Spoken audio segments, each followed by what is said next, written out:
Baron Samedi is a central figure in Haitian Vodou and is widely recognized as one of the most prominent Loa within the religion. He holds a distinct and powerful presence in Vodou ceremonies and rituals, particularly those related to death, the afterlife, and healing.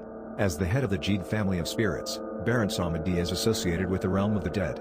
He is often depicted as a skeletal figure wearing formal attire, including a black tailcoat, top hat, and sunglasses. His appearance embodies a combination of elegance and macabre, reflecting his role as the intermediary between the living and the spirit world. Baron Samedi's character is marked by irreverence, humor, and a fondness for indulgence. He is known for his crude jokes, bawdy behavior, and love of rum and cigars. Despite his light-hearted personality, he possesses great wisdom and spiritual power, offering guidance and protection to those who seek his assistance. In Vodou ceremonies, Baron Samedi is called upon to facilitate communication with the ancestors and guide the souls of the deceased into the afterlife. He is also associated with fertility and healing, and his presence is believed to bring about transformation and renewal.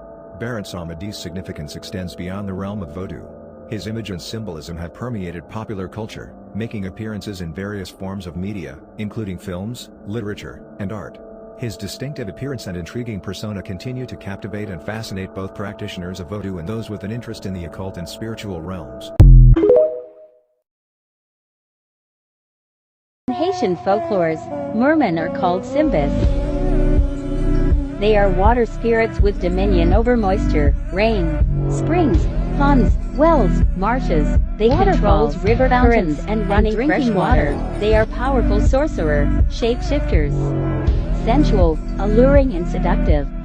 Do y'all remember the story where the white girl, she was 19 years old, named Caitlin Reston, where she called a spiritual deity Papa Legba?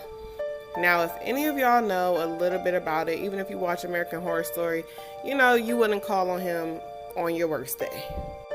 His depiction in American Horror Story is not the reality of what he does, but I think this goes without saying that you should not practice any kind of witchcraft if you are not properly introduced, I guess. So just a little background of Papa. Papa is like a spiritual god, and it meets people at the crossroad. He is a symbol of communication, and he looks like a frail old man. A dog is also a symbol of him. But anywho, Caitlin decided to practice this allegedly, and many people were telling her not to. I believe one day she got upset with her girlfriend and decided to cast some type of spell on her, and it didn't work. There were images of her and her little voodoo dolls and cults and all that stuff, and she was saying that she was a Wiccan. But after she casted that spell towards her girlfriend, who I believe was black, I don't know, it backfired. She started seeing things and stating that she thinks she saw him, and she was tweeting these things and writing these things out for the public to see. But on April 19th, 2020, Caitlin would mysteriously drown in a bathtub, and she leaves behind or left behind her daughter. Honestly, I don't even know what to say about this.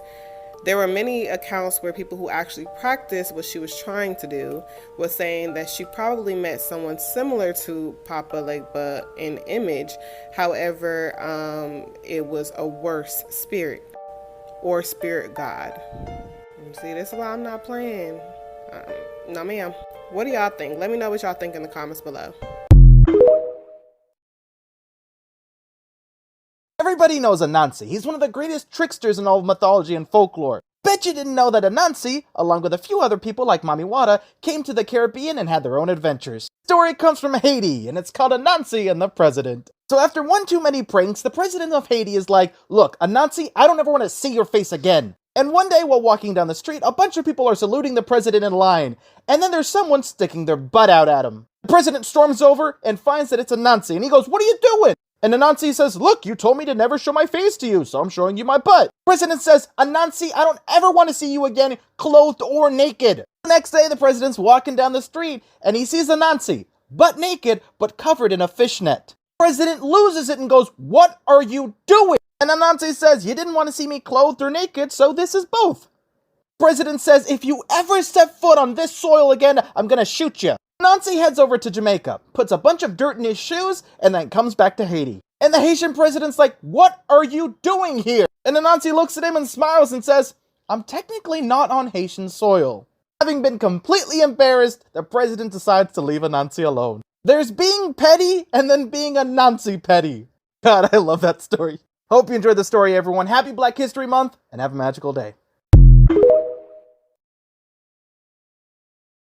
We know all sorts of mythology and folklore, but do you know your Haitian folklore? I do, and I'm gonna share one with you today. We're starting off this series kind of grim. So today's lesson, the singing bone. So deep in the woods of Haiti, there was this man, we're gonna call him Bob. He had a son called Jacob. Now, Bob had a hard time with women, right? So his first wife, Jacob's mother, died, and then he went out on the scene looking for a woman. He found a new woman. We're gonna call her Margaret. She doesn't stay long. They got together and had a second child. We're gonna name him Mario. So we have Bob, Jacob, and Mario. Margaret dies. Away with her. So now we have Bob and his two sons, the older Jacob, the youngest Mario, and Bob is still looking for a woman. It's traditional that in Haiti that the men go out to work and the women usually take care of the domestic household. So he's looking for a wife. So one day he goes and finds this really mean and ugly lady. We're gonna call her Chantal. I got beef with one of my people named Chantal. She kind of traumatized me as a kid, so we gonna call her Chantal. Reparations, homie. But anyway, Chantal may have been bitter and mean, but she was a wonderful wife. She cooked, she cleaned, and did everything for Bob, and she took care of Jacob and Mario, though she did not like them really. So one day Bob goes to work, and Chantal, being the devious and mean lady that she is, looks up to the two sons, and she calls them to the kitchen.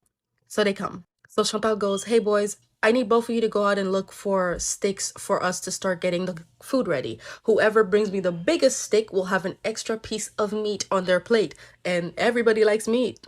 So both Jacob and Mario got their sapats ready to go out and get some stick. Jacob ended up leaving first because he's the oldest, he know what he's doing. But before Mario could get out the door, Chantal grabbed him, just like that, snatched. Chantal ends up unaliving Mario, cutting him to pieces, oh my goodness, and basically cooking him for the family. When Jacob returns, he doesn't see Mario. He assumes that Mario's getting more stick. At the end of the day, Bob returns and Chantal gives Bob his food, which includes Mario. Bob eats all the food.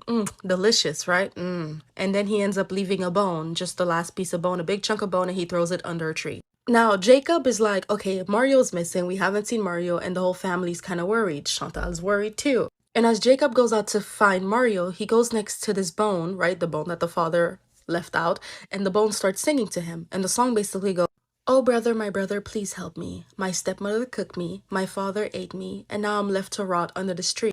Now, Jacob, he's mentally stable, so he's like, I'm not tripping. So this bone is singing to me. What's going on? He goes closer to the bone, and the bone sings again. Same thing verbatim. "Oh brother, my brother, help me. My stepmother cooked me, my father ate me, and now I'm left to rot under this tree." Jacob immediately peeps what's going on, because again, that man got a brain on him. So he runs to the father and he says, "We have an emergency. I think your wife, Chantal, cooked your son." And the father's like, part two.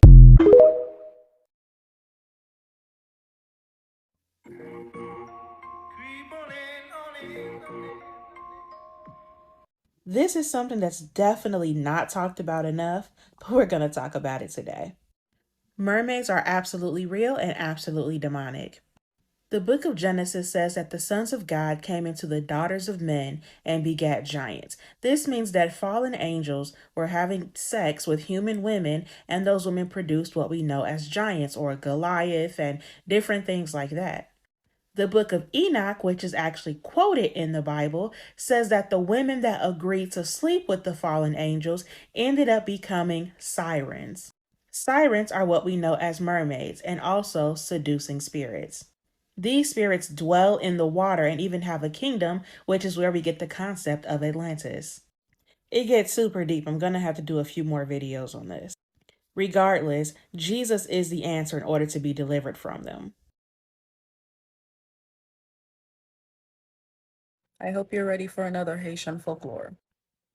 That was so creepy. Okay, today's folklore has no demons, no crazy stuff, right? It's a good folklore. Pristine and simple. It's called The Case of the Uncooked Eggs. It's kind of like the magic beans, but with more logic than magic. Alright, so there was a poor woman and we're gonna name her Martha. And Martha lived in a small hut on the side of a town, and we're gonna call the town that she lives in Gonaïves. Gonaïves is a special city in Haiti. One day a soldier's walking through the town and he sees Martha and he basically asks his girl for some lodging. Can I stay at yours for a day or two? And Martha's like, yeah, sure, no problem. And we're gonna call the soldier Elon, after exactly who you think. So Martha offers great lodging to Elon and she feeds him and she washes his clothes. He has a wonderful time there and he's so grateful for her services that when he leaves, right before he does so, he gives her 3 large eggs and he departs on his way. Martha takes a look at the eggs and she was about to cook him to make herself some food, but then she sees that they're like longer on one side. So she's like, no, something my ancestors are telling me something bigger is here. So instead, she doesn't cook them and she just waits for them to hatch into whatever animal they're going to hatch into. And huzzah, 3 days later, they hatch into 3 large red hens. And so she's like, oh, word. So she sells the 3 red hens for $5. And remember, this is all the way back in the days when people actually had a decent quality of living or something. I don't know. And so she sells them for $5. With the $5, she buys 2 little pigs. Cute. With the 2 little pigs, she trades them for a goat. And with the goat, she trades it for a cow.